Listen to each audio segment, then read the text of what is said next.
But why?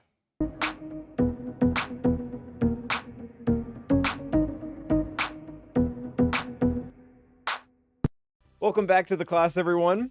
My name's Calvin, and I don't particularly enjoy being negative, but in regards to the last update for Dagger and how it's going to be buffed, I'm having a hard time staying positive.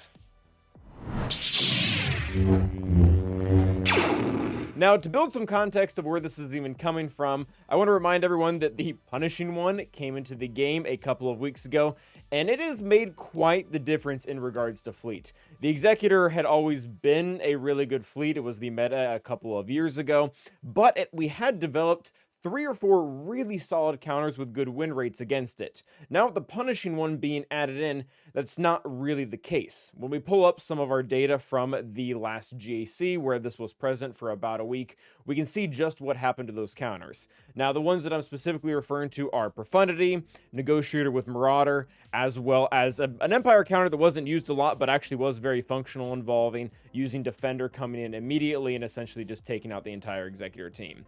While those counters were great without the Punishing One present, even when we lump in like the 3 and 4 star Punishing Ones, it gets really ugly really fast. Not to say that some of these counters don't still have legs or maybe require a little bit more nuance, but they are not nearly as good as they were, say, a month ago when we weren't having to face the Punishing One in the opening lineup.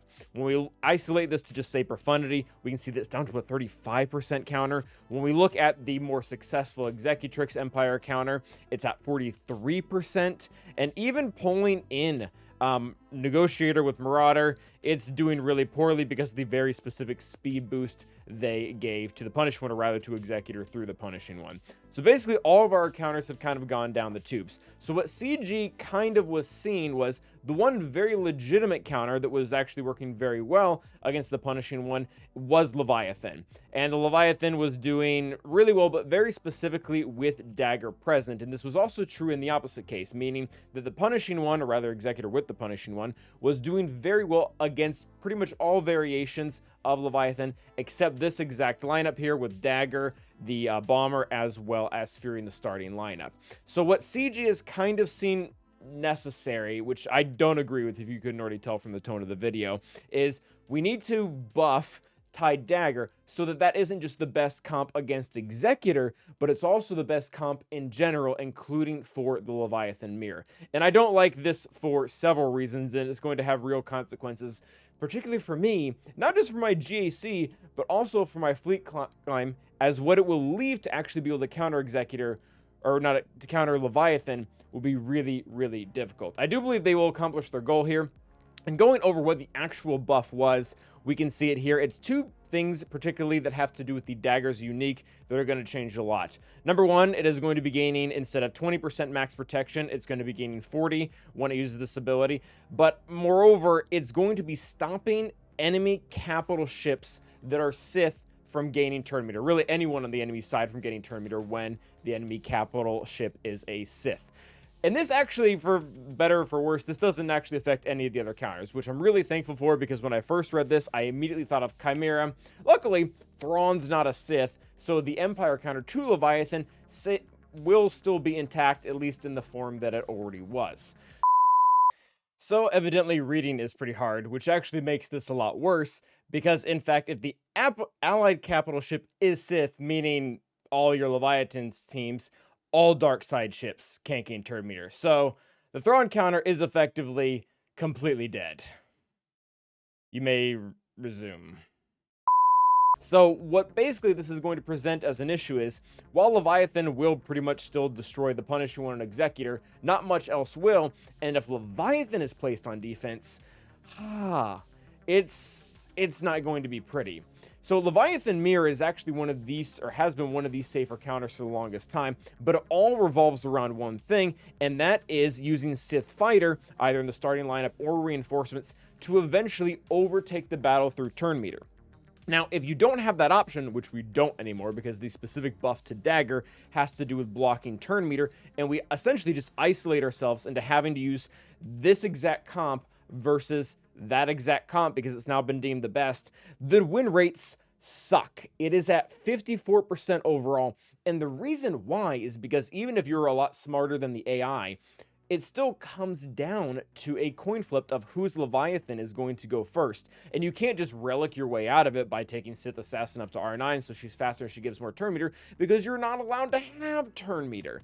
And this, again, is going to become even more difficult when we start reviewing the amount of counters that were actually already working well versus this Leviathan comp. It's not good.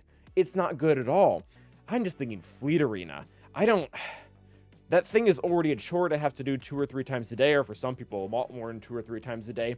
And pretty much if everybody is running this Leviathan team in Arena, which they probably will, even if you have it, even if you have gone to the exact same length as everyone else in your shard, you're pretty much exposed to a wide amount of RNG. I don't know. I don't like it. I'm all for people who go the extra mile. They get the new shiny thing, they get the really good thing, that they should have an advantage. But if you do it too, like, you should really remove the advantage. Like, if both of you have the exact same thing, you should be able to get ahead, and now you really just can't. Like, there isn't just going to be a counter to Leviathan, at least that currently exists right now, that is going to be able to do this. Even if we remove Thrawn and we completely forget our other Leviathan there, and we start looking at some of the other counters, I know that they exist, but they're really not all that good. Like, when we start looking at the Profundity one, I know there's a very specific strategy that involves bringing in Biggs as soon as possible, and it can work.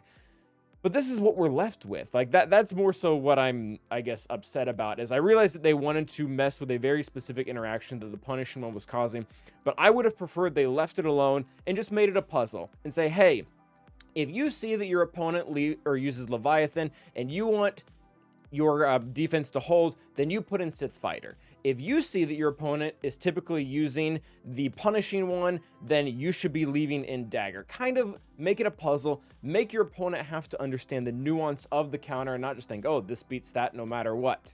Because now, even if I have both, even if I have punishing one 7 stars and I went all out on Leviathan, I'm still subjected to a high amount of RNG that, quite frankly, just isn't fun. So again, I don't like doing this type of video. I don't really have a lot of joy in ragging on CG and their decisions. But at the end of the day, I think this is really a net negative. I don't expect them to reverse it. I would like them to. And maybe I'm wrong. Maybe I'm dead wrong. Maybe there's something else I'm not seeing in all this of how it's going to change. But what I'm particularly worried about is Fleet Arena and also the negative effects that it's going to have on Grand Arena. And also, just as a side note, and this is just something that I realized when I was looking this up, and I guess just to continue this rant video, Leviathan has been out for 16 months now.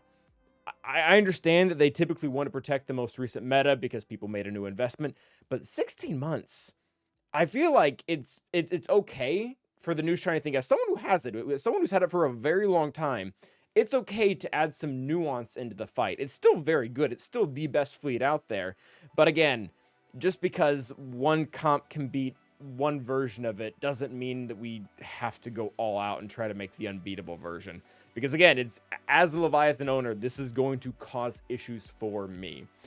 But all right, I'll be off my rant, and we'll be back to more positives next time. Hey, maybe we'll do if every character, if we were to go get one ship for every faction, what ship would that be? That sounds more positive, more fun. Thanks for watching, guys. Until next time, stay awesome.